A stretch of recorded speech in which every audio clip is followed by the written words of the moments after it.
तो दोस्तों स्वागत है आप सभी का XYZ मैथ के नए वीडियो में। तो आज के वीडियो में आपको मैं कराने वाला हूँ एक मल्टीप्लिकेशन जो बड़ा होने वाला है। ठीक है, यहाँ पे काफ़ी बच्चों को दिक्कत आती है कि जब ज़ीरो आ जाता है तो वहाँ पे थोड़े कंफ्यूज हो जाते हैं। ठीक है, तो क्वेश्चन कोई भी हो, टाइप कैसा भी बने, कन्फ्यूज़न कैसा भी हो, मेरा काम है आपका दूर करना है। ठीक है, तो मैं यहाँ पे आपके डाउट्स को दूर करूँगा एक एक एग्जांपल के साथ साथ। ठीक है, तो ये एग्जांपल बेस्ट होगा ज़ीरो वाले कंडीशन को दूर करने के लिए। ठीक है, जैसा कि आप देख सकते हैं यहाँ पे ज़ीरो से भाग देना है, सॉरी गुणा करना है। ठीक है, तो चीज़ें क्या होंगी क्या नहीं होंगी बिल्कुल डिटेल में समझाऊंगा, बस आपको ध्यान से क्या करना है, सुनना है। ठीक है, प्रीवियस ईयर के जितने भी वीडियोज़ बना रखे हैं उन सब वीडियोज़ को डिस्क्रिप्शन में लिंक मिल जाएगा, वो देख सकते हैं आप। ठीक है, यहाँ पे देखिए गुणा कैसे स्टार्ट करते हैं। सबसे पहली चीज़ मैंने आपको बता रखा है कि जिस साइड साइन होता है उसके अपोजिट साइड से ऑपरेशन स्टार्ट करेंगे। ठीक है, ऑपरेशन हम किसको बोलते हैं, जो हम जोड़ घटाना गुणा भाग कर रहे हैं इनको हम ऑपरेशन बोलते हैं। ठीक है, अब मैं क्या करूँगा,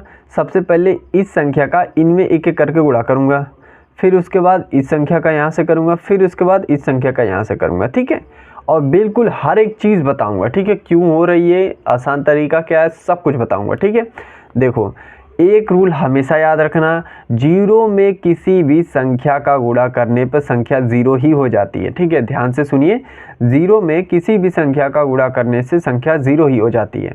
तो अगर मैं ज़ीरो का गुणा 5 में करूं तब भी ज़ीरो आएगा, ज़ीरो का गुणा 1 में करूं तब भी ज़ीरो आएगा, जीरो का गुणा 2 में करूं तब भी ज़ीरो आएगा, और ज़ीरो का 0 में करूं तभी भी आएगा, और ज़ीरो का 1 में करूं तब भी ज़ीरो ही आएगा। ठीक है, तो यहाँ पे आपके सारे ज़ीरो हो जाएंगे। ठीक है, तो जब भी आपको बस ये दिखे कि मुझे ज़ीरो से गुणा करना है और ऊपर कोई भी संख्या उसे मतलब नहीं, आप बस को क्या करना, काउंट करना, 1 2 3 4 5 डिजिट हैं तो 5 जीरो फटाक से लिख दो, पहला गुणा हो चुका है आपका। ठीक है, ऊपर संख्या कोई भी हमसे कोई मतलब नहीं है, बस आपका अगर ज़ीरो से गुणा हो रहा है तो। ठीक है, अब ज़ीरो का जब गुणा हो गया तो अब मैं 2 का करूँगा क्योंकि ज़ीरो के बाद 2 आ रहा है। ठीक है, अब 2 का गुणा फिर हम यहाँ से स्टार्ट करेंगे। ठीक है, यहाँ से नहीं करना है, अब बिल्कुल शुरू से स्टार्ट करेंगे। पहले 2 का पहाड़ा पढ़िए 5 बार, 5 लिखा है तो। ठीक है, तो 2 के पहाड़े में 5 आता है, 2 के पहाड़े में 5 बार में कितना आता है, 10 आता है, इतना। ठीक है, तो राइट वाला नंबर लिखते हैं और लेफ्ट वाला देते हैं अगले वाले को हासिल, ये चीज़ तो आपको पता है। ठीक है, अब देखो नहीं पता है कोई बात नहीं, मैं बताऊंगा, अब ध्यान से बस सुनो। देखो यहाँ पे बच्चे कंफ्यूज होते हैं या फिर उनको ये रूल पता भी होता है तो वो सोचते हैं कि आखिर मैं यहाँ से ही क्यों स्टार्ट करूँ। ध्यान से सुनना, आप यहाँ से देखो, याद करने का तरीका ये होता है कि 2 का हमने गुणा स्टार्ट किया है ना, तो 0 एक अंक पहले आ रहा है 2 के। ठीक है, तो एक खाली स्थान छोड़ेंगे हम। ठीक है, ये चीज़ से याद होता है। अब कारण क्या है उसको ध्यान से सुनो, आपने इकाई का गुणा सब में कर लिया, अब क्या करो, दहाई से गुणा करोगे ना सबका, तो दहाई प्लेस से ही तो लिखोगे वैल्यू।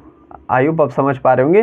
फिर हम सैकड़ा है, जैसे इकाई दहाई सैकड़ा, अब मैं सैकड़ा का जब मैं गुणा करूँगा तो मैं सैकड़ा से स्टार्ट करूँगा लिखना। ठीक है, ये चीज़ होती है, कारण ये होता है, और याद इस तरह से रखा जाता है कि संख्या से पहले जितने नंबर से उतने डिजिट छोड़ के हम लिखेंगे। ठीक है, तो अब बिल्कुल आसान है।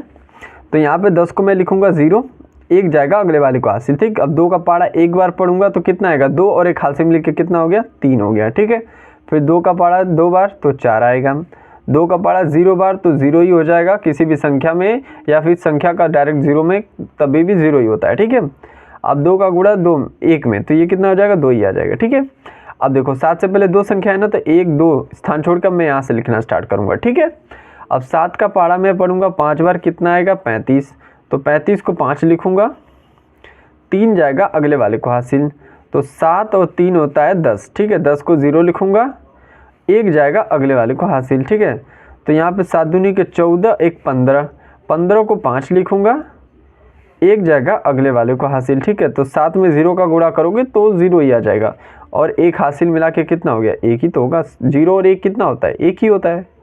ठीक है, अब 7 का पहाड़ा एक बार पढ़ दो 7 आएगा। ठीक है, अब लंबी से पाइप खींचना क्योंकि अब नीचे कोई नंबर्स नहीं बचा है, अब बस 0 के नीचे कोई संख्या नहीं, 0 के नीचे कोई संख्या नहीं। अब देखो किसी भी संख्या में 0 जोड़ोगे तो वही संख्या आती है, तो 0 में 3 जोड़ूंगा तो 3 ही आएगा, और 3 और 5 कितना होता है 8, और ये आपका 0 0 और 4 जोड़ोगे तो क्या आएगा, 4 ही आएगा। ठीक है, अब किसी भी संख्या में आप भाई 0 जोड़ोगे तो फिर वही संख्या आएगी, तो फिर से 5, और ये 2 और 1 कितना होता है 3, और ये 7। ठीक है, तो ये आपका हो गया आंसर। तो आई होप आपको समझ में आया होगा, काफ़ी आसान था, ठीक है। लेकिन बहुत बच्चे इसमें कंफ्यूज हो जाते हैं जीरो को लेके, ठीक है। तो मैंने कोशिश किया है कि जितना भी जीरो बनता है, कंफ्यूजन होती है, सबको इस क्वेश्चन के साथ दूर कर दूँ, ठीक है। तो फिर भी अगर कोई टाइप रह गया होगा आपका तो आप कमेंट कर सकते हैं कि हाँ सर ये वाली टाइप रह गई, तो ठीक है। तो मिलते हैं अगले वीडियो में, तब तक के लिए पढ़ते रहिए। अगर वीडियो अच्छा लगा तो प्लीज़ लाइक और चैनल को सब्सक्राइब करके जाइएगा।